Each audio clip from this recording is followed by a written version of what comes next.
To replace the front wheel bearing, the first thing you will need to do is remove the wheel carrier from the suspension. Please follow the link provided at the end of this video for additional assistance with that task. With the wheel carrier on your bench, use a 10mm socket or wrench and remove the 3 bolts holding the dust shield to the carrier, red arrows, and remove the shield. On the non-4-wheel drive vehicles, there is a stub axle on the front that will need to be removed to get the bearing out, red arrow. Use your impact wrench and remove the 32mm nut holding the wheel nut to the stub axle, red arrow. You can insert the wheel lugs and use a pry bar to get the flange to stop turning, blue arrows. The nut is torqued on at 460 Nm or 340 foot-pounds, so you're going to need to use a lot of force. With the nut removed, use a 3-arm puller to press the stub axle out from the flange.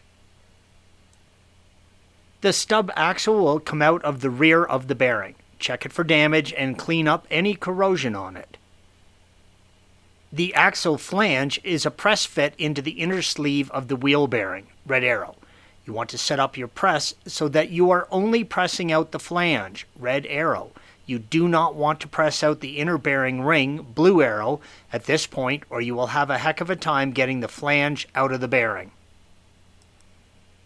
Support the wheel carrier in your press so that it is level and that you have enough room for the flange to clear the bearing and carrier while you are pressing. Make sure you are pressing straight down on the wheel flange only and press it out.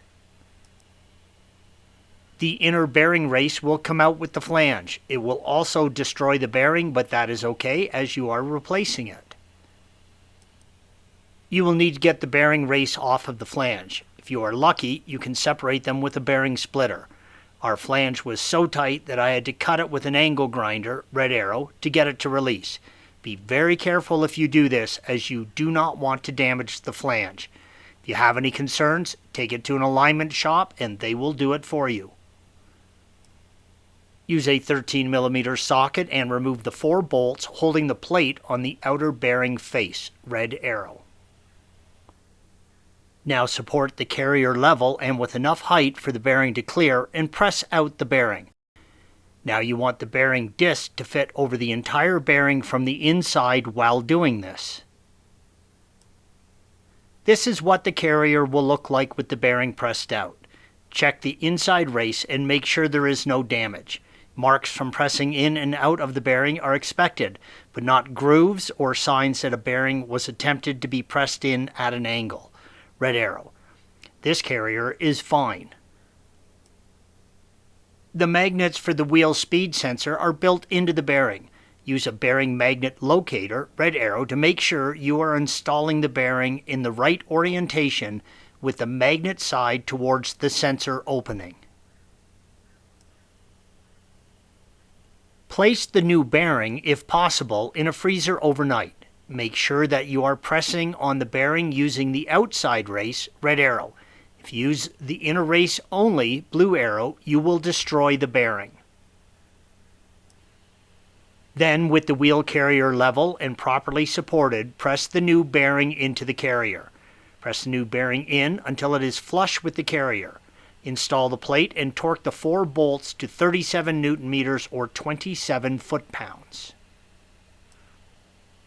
Check that the bearing is flush with the rear of the carrier. Make sure you have installed the cover plate and the 4 bolts before installing the flange, or you're going to need to buy another bearing and do it all over again. Now support the inner race to press in the wheel flange. With everything level, straight, and supported, press the carrier onto the flange. Installation is the reverse of removal. Install the stub axle and wheel nut.